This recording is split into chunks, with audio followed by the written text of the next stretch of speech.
the series on blessings in 90 days from the life of Obed-Edom. Obed-Edom జీవితం ద్వారా 9 దినాల్లో ఆశీర్వాదమైనటువంటి సిరీస్కి స్వాగతం. గడిచినటువంటి 4 ఎపిసోడ్స్లో చాలా విలువైనటువంటి విషయాలు నేర్చుకోవడం జరిగింది. ఈ 5వ ఎపిసోడ్లో ఒబేదెదోము కలిగిన తలాంతులు, ఒబేదెదోము జీవితాన్ని ఒకసారి మనం చూసినట్లయితే మనం చూసేదల్లా దేవుని ఆశీర్వాదం పొందాడు అనే మాటే చూస్తాం. ఎప్పుడు దాని గురించే ప్రార్థన చేస్తాం, అదొకటే మనం లక్ష్య పెడతాం. కానీ ఒబేదెదోము చాలా తలాంతులు కలిగిన వాడు. ఎందుకంటే బైబిల్ గ్రంథంలో 2 ప్రాముఖ్యమైన తలాంతుల గురించి రాయబడింది. మొట్టమొదటిగా మొదటి దినవృత్తాంతముల గ్రంథము 15వ అధ్యాయము 18వ వచనము. వీరితో కూడా 2వ వరుసనున్న తమ బంధువులైన జకర్యా, ఇక్కడ కొంతమంది ఉన్నారు, వారితో పాటుగా ఒబేదెదోమును యెహీయేలును పాఠకులుగా నియమించుది. ఇక్కడ ఒబేదెదోము ఎలా నియమించబడ్డారంటే పాటలు పాడేటువంటి వాడిగా నియమించబడ్డాడు. అంటే ఒబేదెదోము ఒక సింగర్, ఒక గాయకుడు. చాలా చక్కగా దేవుని స్తుతిస్తూ ఆరాధించేటువంటి ఒక అద్భుతమైన స్వరం కలిగినటువంటి ఒక గాయకుడు. సహజంగా నేటి దినమందు గాయకులు మనం చూస్తే నన్ను చూడు, నా అందాన్ని చూడు, నా డ్రెస్ చూడు అన్నట్లుగా చాలామంది దేవుణ్ణి మహిమపరచడం కాదు, వారి పాటల ద్వారా తమను తాము కనపరుచుకుంటూ తమను తాము హెచ్చించుకున్నటువంటి జీవితాలు. కానీ ఒబేదెదోము పాటలు పాడువాడిగా దేవుణ్ణి గణపరిచే జీవితం, ఒబేదెదోము జీవితం అంతట్లో కూడా మనం చూసే ఒక చక్కటి పాఠం ఏంటంటే ప్రతి విషయంలో కూడా దేవుని గణపరిచేవాడు ఉన్నాడు. అనుదినము నేను అనుకుంటాను కదా, ఆ దేవుని మందసము తన గృహములో ఉన్నప్పుడు నిత్యము తన కుటుంబ సభ్యులతో కలిసి పాటలు పాడుతూ దేవుని స్తుతిస్తూ గణపరిచేటువంటి ఒక అద్భుతమైనటువంటి గానము చేసే తలాంతు కలిగిన వాడు. కానీ గానము చేసే తలాంతు ఉంది, అయినప్పటికీ తన తర్వాత ఎలాంటి పదవిని లేదా ఎలాంటి స్థితిని దేవుని మందిరంలో తీసుకున్నాడో చూద్దాం. తర్వాత ఆయన కలిగిన 2వ తలాంతు ఏంటంటే అదే మొదటి దినవృత్తాంతంలో 16వ అధ్యాయము 4 నుంచి 6 వచనాలు. 4వ వచనం చదువుతున్నాను.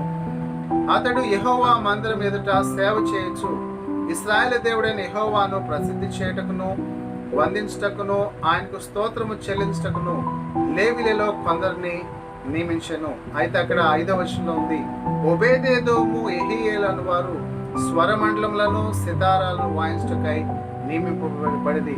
ఇక్కడ ఒబేదెదోము సితారాను స్వరమండలాన్ని అనగా సంగీత వాయిద్యాన్ని వాయించడానికి నియమించబడ్డాడు. హీ వాజ్ ఎ మ్యూజిషియన్, ఒక చక్కటి సంగీతకారుడు. చాలా అద్భుతంగా సంగీతాన్ని వాయిస్తూ దేవుడు తనకిచ్చిన అద్భుతమైన తలాంతు ద్వారా దేవుణ్ణి స్తుతించేటువంటి గొప్ప కృప కలిగిన వాడు ఈ ఒబేదెదోము. ఈ రోజున ఒక ఇన్స్ట్రుమెంట్ వచ్చిందంటే మనుషులు ఎలా ఉంటారు చెప్పండి, చాలా విచిత్రం అనిపిస్తూ ఉంటుంది. వాయిస్తూ ఉంటారు వాళ్ళు, పెద్ద షో అన్నమాట. నన్ను చూడు, వెనక మంది ఊగిపోతూ ఉంటారు. ఏముండదు అక్కడ, ఊగొచ్చు తప్పలేదు. కానీ నువ్వు ఎవరిని ఎందుకు ఊగుతున్నావు? నీ ఉద్దేశం ఏంటి? నువ్వు ప్లే చేసేటప్పుడు చాలా మంది కోరుకుంటారు, ఒకవేళ ఈ మాటలు సంగీతం వాయించేటువంటి సంగీతకారులకు కోపం రావచ్చు. కోపం తెచ్చుకోవద్దు దేవుని బిడ్డలారా. దేవుడిచ్చిన తలాంతును నువ్వు ఆయన మహిమ కొరకు వాడకపోతే నీ జీవితము శాపగ్రస్తమైన జీవితం. ఎందుకంటే చాలా మంది ఆ యొక్క స్టేజ్ పైన వారితో పాటుగా, స్టేజ్ పైన వారితో పాటు సమానంగా మమ్మల్ని కూడా చూడాలి, మేము కనపడాలి, మమ్మల్ని చూడాలి, అందరూ మేము స్పష్టంగా కనపడాలన్నట్లుగా చాలా మంది కోరుకుంటారు. ఏంటి నిన్ను చూసేది? ఎందుకు చూడాలి? ఒకసారి ఆలోచిద్దాం. ఒకసారి ఆలోచించి ప్రియ సహోదరుడా, సంగీతాన్ని వాయిస్తున్నటువంటి నిన్ను కనపరచుకోవడానికి ప్రయత్నిస్తున్నావు, ఎందుకు? దాని ద్వారా ఏం ఉపయోగం? దేవుడి తలాంతి ఇచ్చింది దేవుని మహిమపరచడానికి, కానీ అంతేగాని నిన్ను కనపరచుకోవడానికి కాదు. ఒబేదెదోము స్వరమండలాన్ని వాయించేవాడు, తర్వాత సితారా వాయించేవాడు. కానీ తన జీవితం ఎంత తగ్గింపు స్వభావం కలిగిన జీవితం అంటే ఉన్నతమైన తలాంతులు కలిగిన వాడు. ఈరోజు 1 వస్తే నాగం, 2 వస్తే ఇంకా ఏం లేదు దేవుని బిడ్డలారా. అయితే ఇన్ని కలిగినటువంటి ఆ వ్యక్తి ఏమయ్యాడో తెలుసా? అతడు దేవుని మందసము దగ్గర, దేవుని మందిరంలో, తన కుటుంబము దేవుని మందిరంలో కావలి వారిగా ఉండడానికి ఇష్టపడుతున్నారు. మొదటి దినవృత్తాంతముల గ్రంథము 15వ అధ్యాయము 24వ వచనము. ఒబేదెదోమును యెహీయామును వెనుక తట్టు కనిపెట్టువారుగా నియమింపబడి, ఈ పాటలు పాడేవారు సంగీత వాయిద్యాలు వాయించేటువంటి వీరినే ఎక్కడ పెట్టారంటే వెనకాల మందసం వెనకాల తట్టుగా కావలి కాయటానికి వాటిని పెట్టారు, కీపర్స్. సంగీతం ఉంటే ఎక్కడ ఉండాలి? అందరికీ కనపడాలి.